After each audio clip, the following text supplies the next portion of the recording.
सौरभ बाबा या सर्व संचालकांना घेऊन शिवेंद्र बाबांनी चालले होते आणि ते जात असतानाच त्यांची गाडी या आपल्या महाराष्ट्र राज्याच्या एका पक्षाचे प्रदेशाध्यक्षाचे पीए आणि त्यांचे कार्यकर्त्यांनी आमच्या सभापतीची गाडी अडवण्याचा प्रकार केला। हुकुमशाही, दंडीशाही किंवा दादागिरी पहिली सुरू कोणी केली तर या मंडळींनी केली। हे झाल्यानंतर आमचा वरुशीमध्ये ठराव होता। वरुशीच्या ठरावाला आमच्यावर असणारे सर्व संचालक त्या ठिकाणी चालले होते। ठराव प्रक्रिया सुरळीत पार पडली। हे सगळं पडल्यानंतर तिथं असणाऱ्या एका महिला संचालिकाला अतिशय, तुम्ही व्हिडिओ जर बघितले तर फरफटत नेऊन 8 दिवस डांबून ठेवलं।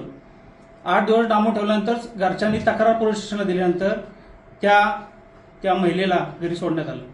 म्हणजे ही कुठली पद्धत? काल आदरणीय रोहित दादा, आम्ही आदर करतो दादांचा, दादा मोठं नेतृत्व आहे, परंतु त्यांनी सांगितलं की महाराज, आपण ज्या घराण्याचं नेतृत्व करता त्या घराण्याला शोभेल असं आपलं वागणं असावं।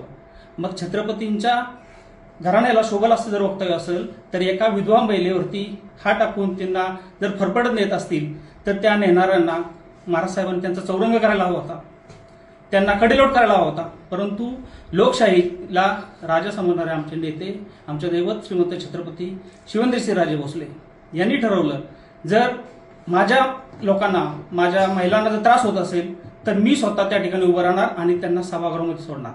मग स्वतः जर सभागृहामध्ये सोडण्यासाठी महाराज साहेब जर रस्त्यावरती येत असतील, कार्यकर्त्यांना ताकद देत असतील, तर ही काय दादागिरी म्हणत नाही, ह्याला गुंडगिरी म्हणता येत नाही। ते महाराज साहेबांचं कर्तव्य म्हणून ते करतायत। आतापर्यंत महाराज साहेबांनी आमच्यासारख्या कार्यकर्त्यांना ताकद देत आहेत आणि इथून पुढे देखील देणार आणि ते वेळ प्रसंगी रस्त्यावरती उतरणार। आणि जर याला जर तुम्ही गुंडागिरी म्हणत असाल तर ही गुंडागिरी आमच्या जावलीकरांना मान्य आहे। काल परवा अंकुश बाबांनी त्यांचं स्टेटमेंट ऐकलं की ही जावलीचा स्वाभिमान, मग बाहेरचे गुंड आणून, अरे आमचे विकास मुंबळे असतील, आमची मंडळी मॅडमची सगळी मुलं असतील, ह्यांनी केस वाढेल म्हणजे ते गुंड झाले का?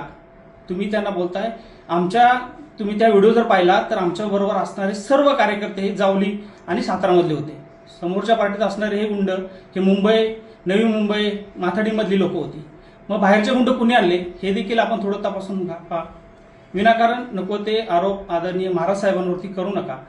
आदरणीय महाराज साहेबांच्या नेतृत्वाखाली सौरभ बाबा असतील, रानदे साहेब असतील, मानकुमरे भाऊ असतील, गिरी मॅडम असतील, आपले उपसभापती गौरव माडिक, ही सगळी मंडळी अतिशय चांगल्या पद्धतीने शांततेनं आपल्या तालुक्यामध्ये नेतृत्व करतायत आणि याला कोणीही गालबोट लावण्याचा प्रयत्न करू नका। अन्यथा महाराज साहेबांचे निष्ठावंत मावळे आम्ही जशाच तसे उत्तर द्यायला तयार आहोत।